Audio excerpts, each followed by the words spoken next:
I'm sitting on my balcony right now, and I'm crying like a baby.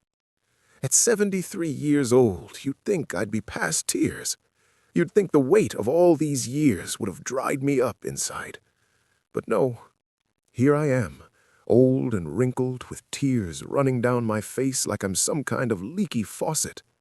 My neighbor, Mrs. Henderson, just walked by and gave me a look. Probably thinks I've finally lost my marbles. Wouldn't be the first time someone thought that about me. But I'm not crazy. I'm just remembering. See, 50 years ago today, I did something that changed my life forever. Something so terrible and so beautiful at the same time that even now, half a century later, I can't think about it without breaking down. You want to know what can make a grown man cry after 50 years? What kind of memory has that much power? Let me tell you about the day an 11-year-old girl with a rag tied around her face asked me for $1, and how that $1 request brought me to my knees and changed everything. But I'm getting ahead of myself. Let me start at the beginning, back when I was young, stupid, and thought I was invincible. My name is Thomas Red Murphy, and this is my confession. 50 years ago, I was 23 years old and the worst bank robber in Colorado. Notice I didn't say the most wanted or the most successful. I said the worst, because that's what I was, absolutely terrible at it. My first robbery? Disaster. Dropped my gun, tripped over my own feet, the bag of money ripped open and coins went everywhere. I ran out of that bank in Denver looking like a complete fool, slipping on nickels and dimes like some kind of circus clown. But the worst part, the part that still haunts me, happened when the bank manager tried to grab me. I panicked, knocked over an oil lamp on the counter. A thing exploded, fire everywhere, people screaming. I ran like the devil himself was chasing me. Never looked back, never checked if anyone got hurt, just ran. I told myself nobody died, so it was fine. Didn't even make the newspapers much, just a small mention of a bumbling robbery attempt and minor fire. Minor, that's what they called it, so I figured no harm done. I was wrong. So wrong. But I wouldn't learn that for another year. After that first disaster, I got better at robbing, or at least I didn't set anything else on fire. Hit about 6 more banks across Colorado and Wyoming. Small towns, quick jobs, in and out. I wasn't greedy, just took enough to live on. Never killed anyone, never even fired my gun. Still wrong, of course, still a criminal, but I told myself I was better than the truly violent ones. Then came the job in Boulder, October 15th, 1973. I remember the date because it's burned into my brain like a brand. I'd planned it for weeks. Small bank, only 3 employees, quiet street. Should have been easy. In, out, gone in 5 minutes. And it was easy. Went perfectly. Got $4,000, more money than I had ever seen. I was grinning behind my bandana as I ran out that door into the alley. That's when I saw her. A tiny little girl, couldn't have been more than 11, standing in the alley with a dirty rag tied around the lower half of her face, and she was looking right at me like she'd been waiting. "Please, mister." Her voice was small but steady. She had dark hair falling in tangles around her face, and her dress looked like it hadn't been washed in weeks, but her eyes, Lord, her eyes were old, too old for a child. I froze. "Kid, get out of here. The law's coming." "I know. I saw what you did. I was inside, begging the banker for help. He called me hideous and told me to leave. Then you came in with your gun, and I followed you." My mind was racing. A witness, a child witness. This was bad. "Please," she said again, pulling something from her pocket, a single crumpled dollar bill. "I only need $1 more, just one. My grandmother is dying, and the medicine costs $2, and I only have $1, and everyone says I'm too hideous to look at. That's why no one will help me. They can't stand to see my face." The rag, the way she kept her face covered. "What's wrong with your face?" I asked, though I had a bad feeling I didn't want to know. She hesitated. "Promise you won't run away?" "Kid, I just robbed a bank. I'm already running away." "Please, just promise you'll look." Something in her voice made me stop, made me stand there like an idiot while I heard police whistles in the distance. "Okay," I said. "I promise." She reached up with trembling fingers and slowly pulled down the rag. And my world ended. The entire lower half of her face, from her nose to her chin, was covered in thick, twisted burn scars. Her mouth was pulled to one side, her lips misshapen and red with scar tissue. It looked like someone had held her face over a fire and let it melt. But that's not why my world ended. I recognized those scars. 1 year ago, Denver, the oil lamp, the fire I'd started and run from without looking back. The minor fire that the newspapers barely mentioned. This child had been there, and I'd done this to her. It happened a year ago, she said quietly, watching my face. I was at the bank with my grandmother. A robber knocked over a lamp and fire went everywhere. The oil, it splashed on me. My grandmother got me out, but my face... She touched the scars gently. The doctor said I was lucky to be alive, that I don't feel lucky. People can't look at me anymore. They turn away, call me monster, hideous, evil. I couldn't breathe. That's why I thought maybe a criminal would be kinder than regular people, because you're already outside their rules. Maybe you wouldn't care what I look like. Maybe you'd just help. And then I did something I hadn't done since I was a boy. I fell to my knees and started crying. Not quiet tears, big, ugly, sobbing tears that shook my whole body. Because I'd just realized that the worst thing I'd ever done wasn't robbing banks.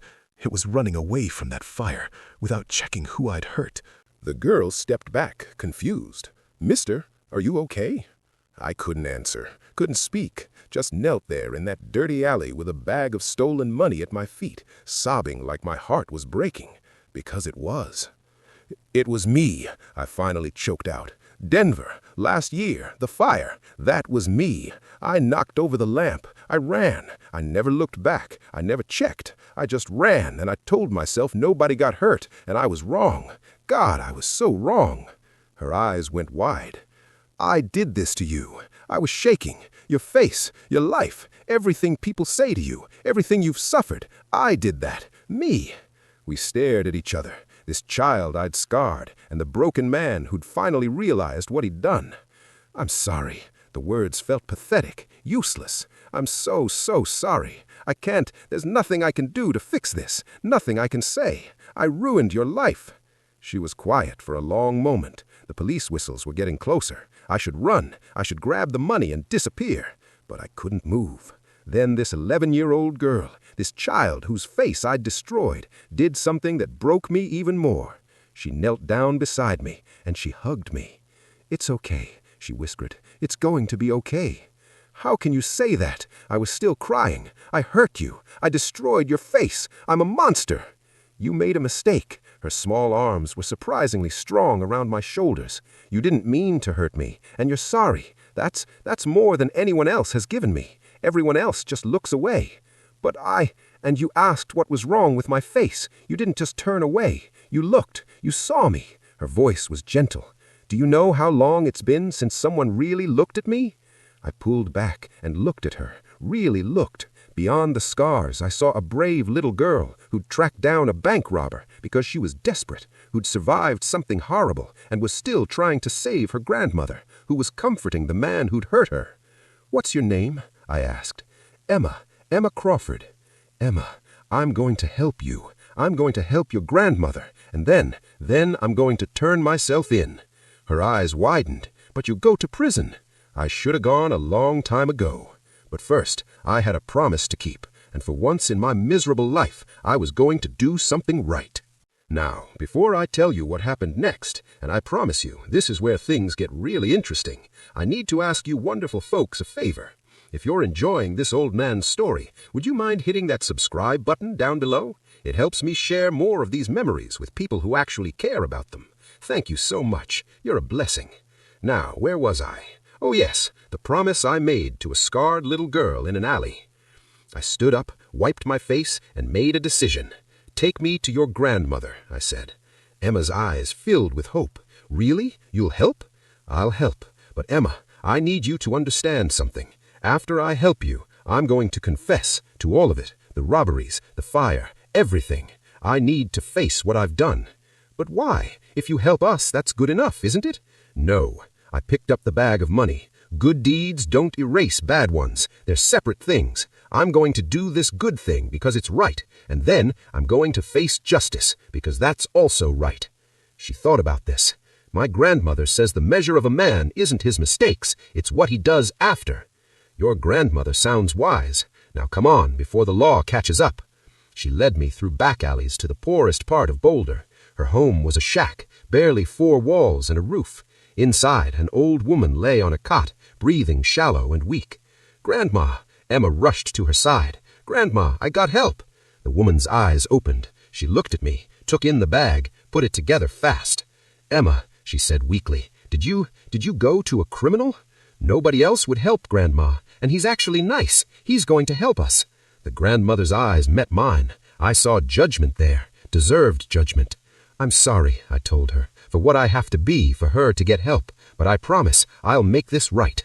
I pulled out money from the bag, not $2, $200, enough for medicine, food, rent for months. "This is stolen," the grandmother said. "I can't." "You can and you will, because your granddaughter is the bravest person I've ever met, and she deserves to have someone take care of her. Take the money, buy the medicine, get food, pay rent, and Emma," I turned to the girl, "you go to school, you make something of yourself. You don't let what happened to your face define who you are. Understand?" Tears ran down Emma's scarred cheeks. "Thank you." I wanted to say more, wanted to explain how her forgiveness had cracked something open in me, how seeing what my carelessness had cost me finally understood the weight of consequences. But the police whistles were very close now. "I have to go," I said, "but not to run, to turn myself in." "Wait," Emma grabbed my hand. "What's your name?" "Thomas Murphy, but folks call me Red." "Mr. Red," she said seriously, "thank you for seeing me, for not looking away." And just like that, an 11-year-old girl with a scarred face taught me more about courage and grace than I'd learned in 23 years of living.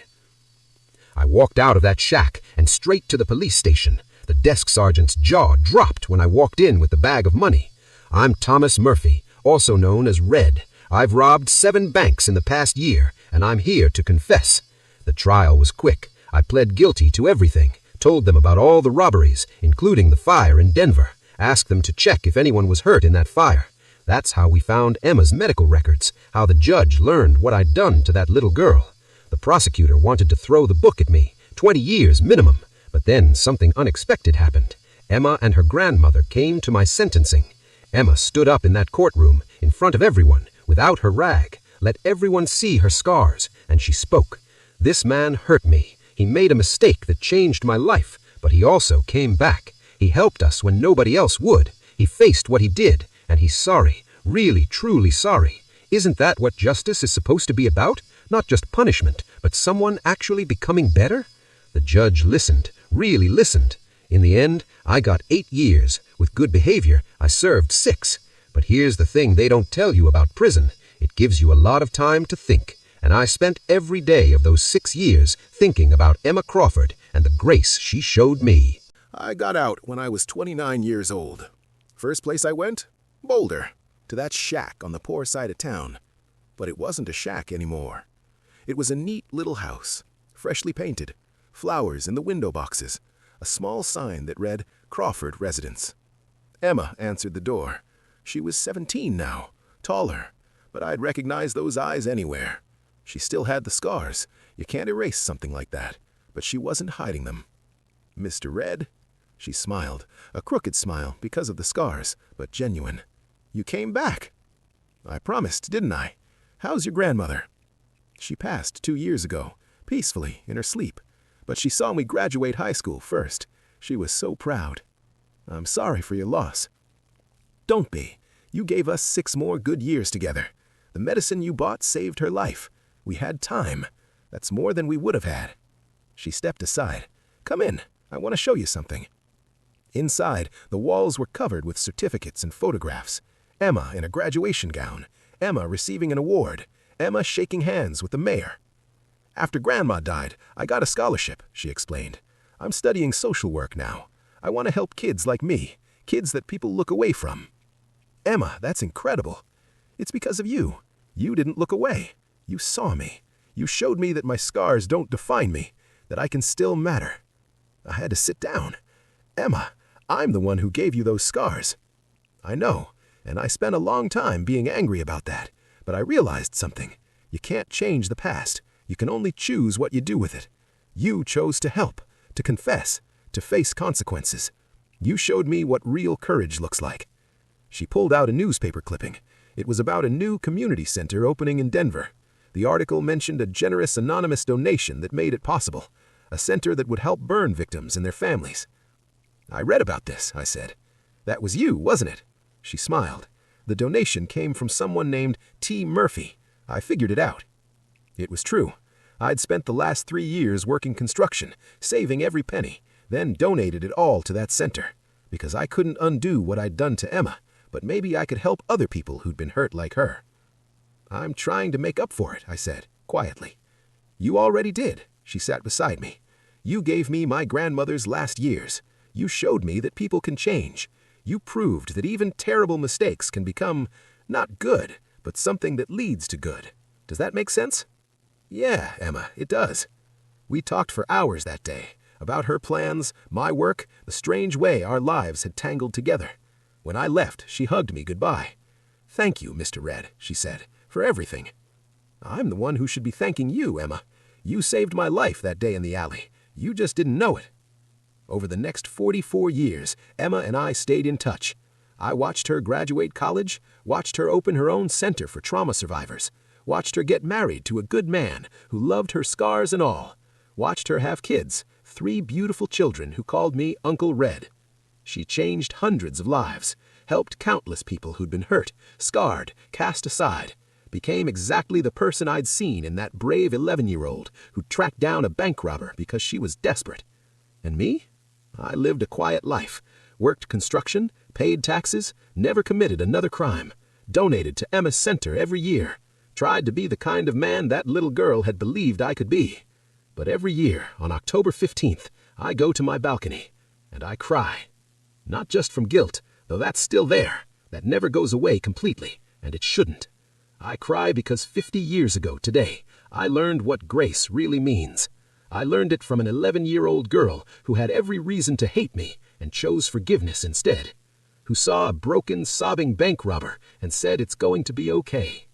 I cry because I spent 23 years thinking I was invincible, and it took destroying a child's face to finally break through my selfishness and make me see other people as real.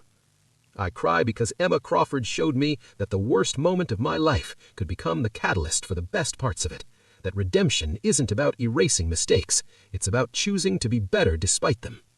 And I cry because last month Emma passed away, 74 years old, surrounded by her children and grandchildren, having lived a life full of love and purpose and helping others.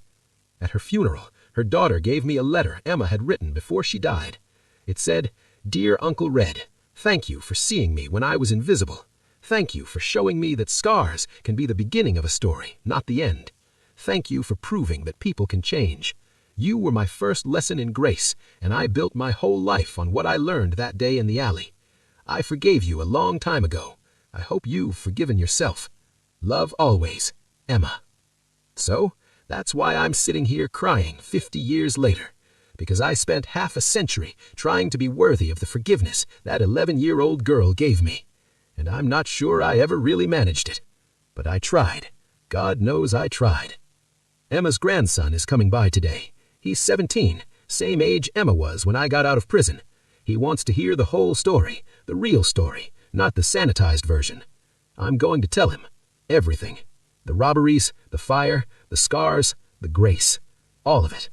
Because Emma taught me that the truth matters, that facing what you've done is how you honor the people you've hurt, that redemption isn't a destination, it's a daily choice to be better than you were yesterday. And because her legacy deserves to live on. The girl who saw a bank robber and asked for $1, who got her face scarred by his carelessness, who forgave him anyway and showed him what it means to really see another person. My name is Thomas Red Murphy. I'm 73 years old, and 50 years ago today, an 11-year-old girl with burn scars on her face saved my soul. I spent 6 years in prison for my crimes, but I spent the next 44 years trying to live up to the grace that little girl showed me. And I'll keep doing it, what I'll keep doing, in memory of a brave little girl who looked at a monster and chose to see a man instead. Thank you, Emma, for everything.